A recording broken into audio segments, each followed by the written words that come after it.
আসসালামু আলাইকুম ওয়া রাহমাতুল্লাহি ওয়া বারাকাতুহু।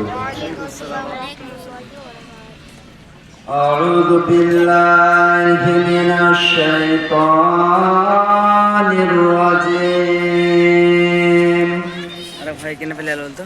বিসমিল্লাহির রাহমানির রাহিম।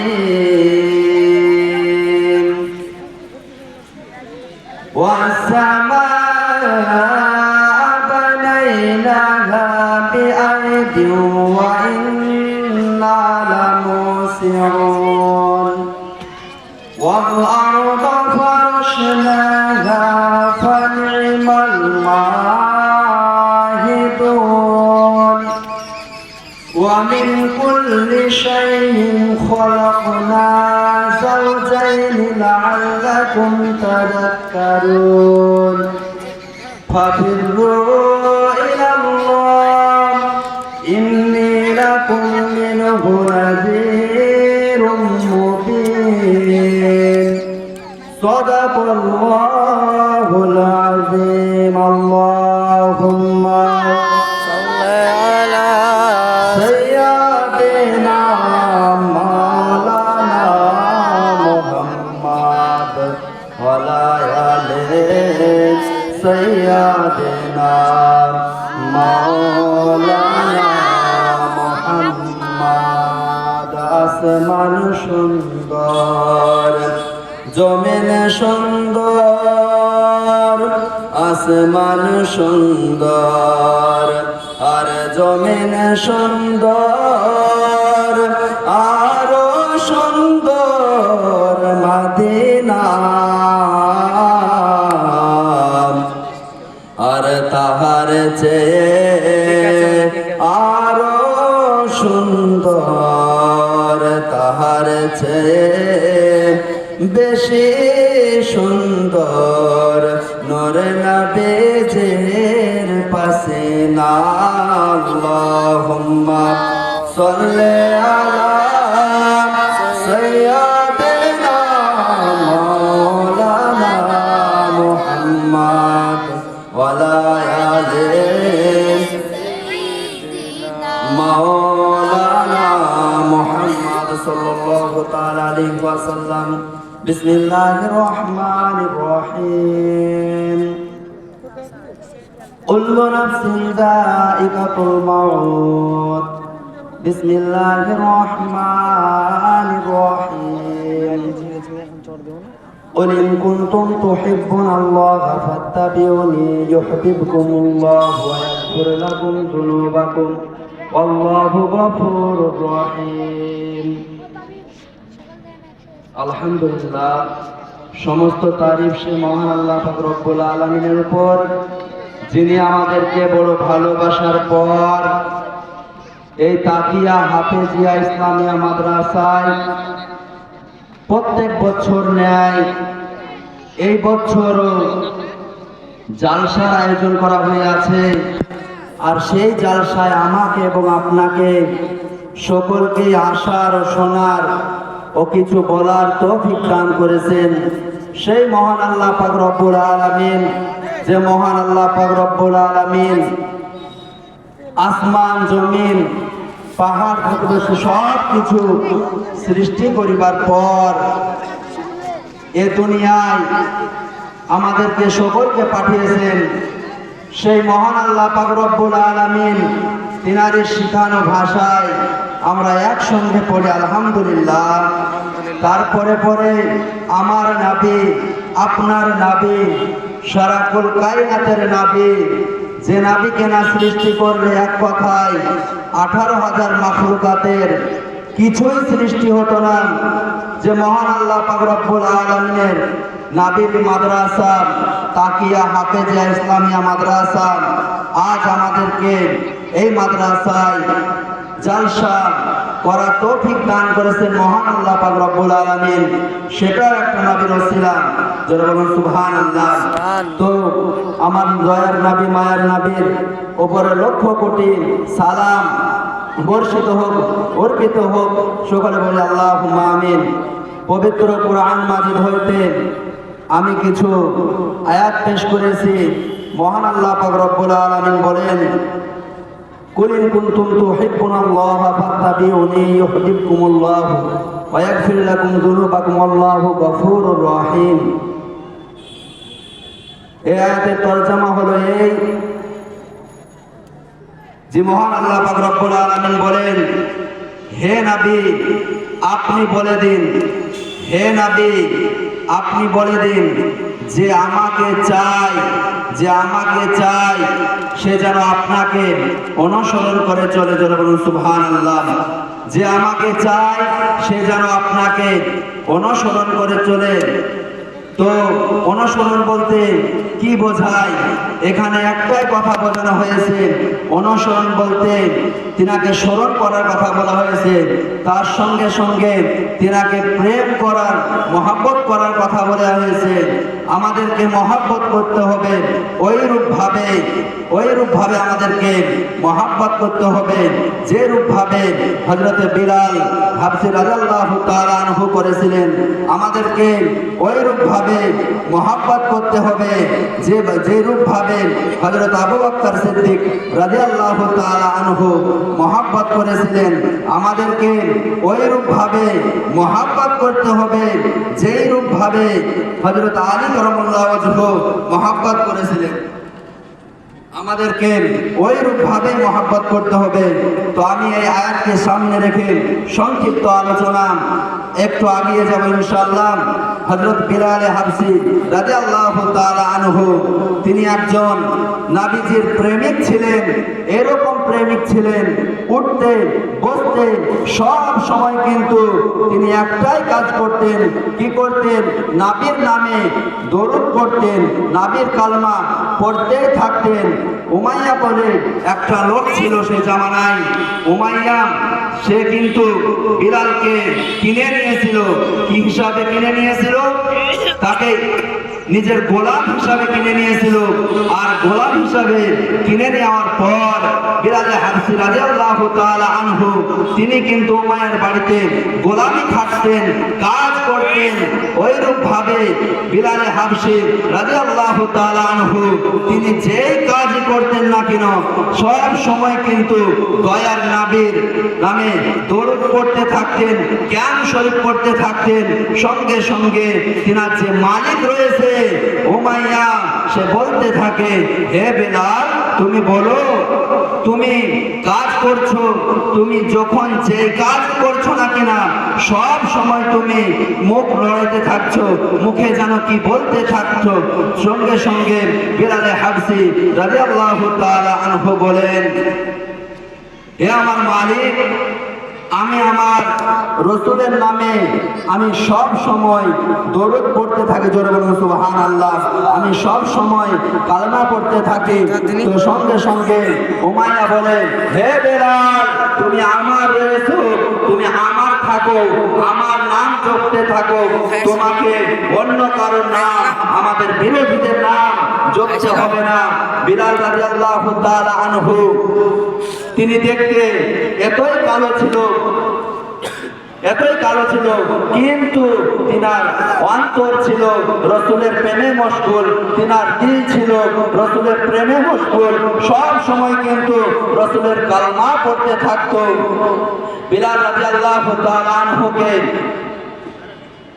সঙ্গে সঙ্গে উমাইয়া বলে, হে বিলাল তুমি কলমা ছেড়ে দাও, তুমি কলমা ছেড়ে দাও।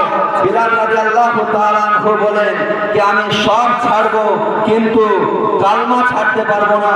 সেই কারণে কবি বলতে থাকে যে মুআক্কার কাফের বলে ও বিলাল, মুআক্কার কাফের বলে ও বিলাল কলমা ছেড়ে দাও, কলমা ছেড়ে দাও।